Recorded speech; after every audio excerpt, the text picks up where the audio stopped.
A very good morning. This presentation is brought to you by Resonate International with a mission to leverage knowledge worldwide.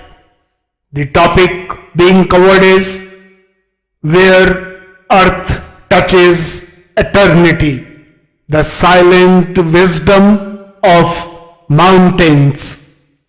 Ladies and gentlemen, across continents and centuries, mountains have stood as nature's most silent sentinels, untouched by noise, unmoved by time. In their towering solitude, they rise not just as geological formations, but as cosmic metaphors of strength without aggression, presence without proclamation. For today's world, especially for young minds navigating a landscape of noise, distraction, and uncertain identity, the mountain remains a profound teacher, offering elevation not just in altitude but in attitude. Born from tectonic collisions and sculpted by eons of erosion, mountains remind that even violent beginnings can yield timeless grace. Their formation is not instant but enduring, just as true character is not gifted but earned through inner pressure, resistance, and refinement.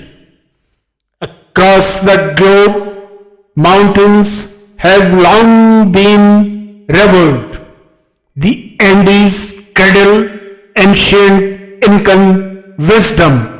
The Alps evoke endurance and natural grandeur.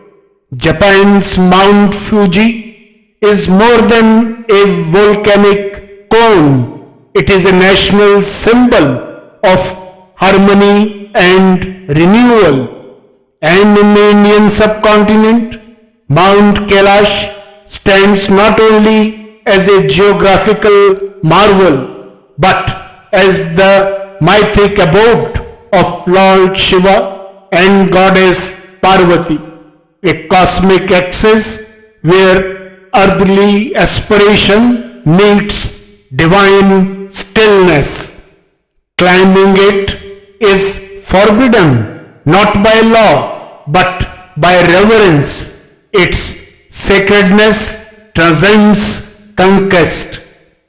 From the highlands of Tibet to the sacred shrines of Machu Picchu, mountains have been chosen as the earthly residence of the holy, places where humans seek clarity, humility, and transcendence. Even today, monasteries, temples, and hermitages nestle on the cliffs and slopes, as if spirituality gravitates toward higher altitudes. Cosmically, mountains align with the deeper rhythms. They anchor ecosystems, feed rivers, absorb carbon, and influence winds. They host rare biodiversity and reflect Earth's memory, but they also resonate with human psychology, evoking awe, courage, and serenity.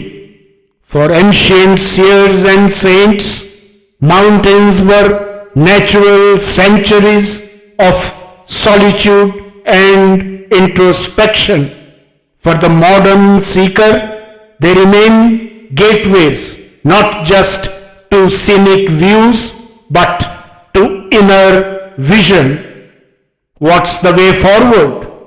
In a time dominated by instant gratification and synthetic success, mountains urge a return to substance, depth, and stature.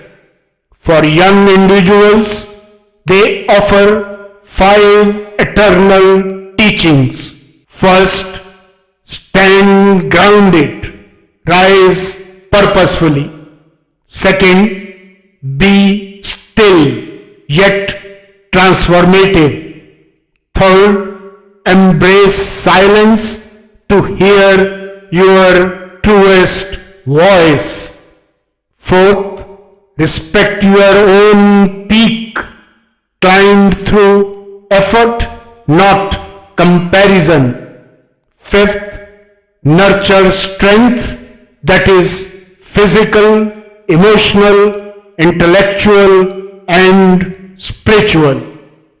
Education systems, leadership paradigms, and wellness models can all draw from this quiet yet colossal metaphor, embedding mountain wisdom into curriculums, conversations, and community building.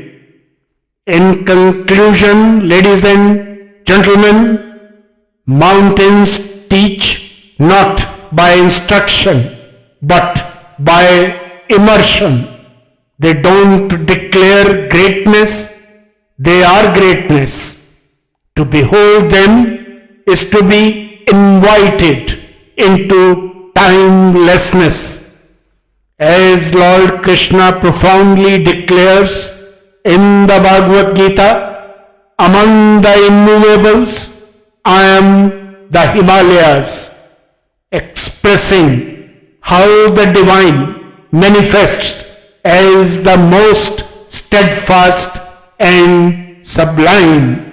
In this verse, the mountain is not just a symbol of permanence, it is an embodiment of divinity itself. In a world craving clarity, courage, and calm, the mountain stands not in assertion but in quiet declaration. It calls each mind, especially the young, to rise not against others but above their own limitations, to live tall, rooted, and luminous like the mountains themselves. Good luck, best wishes, and God bless.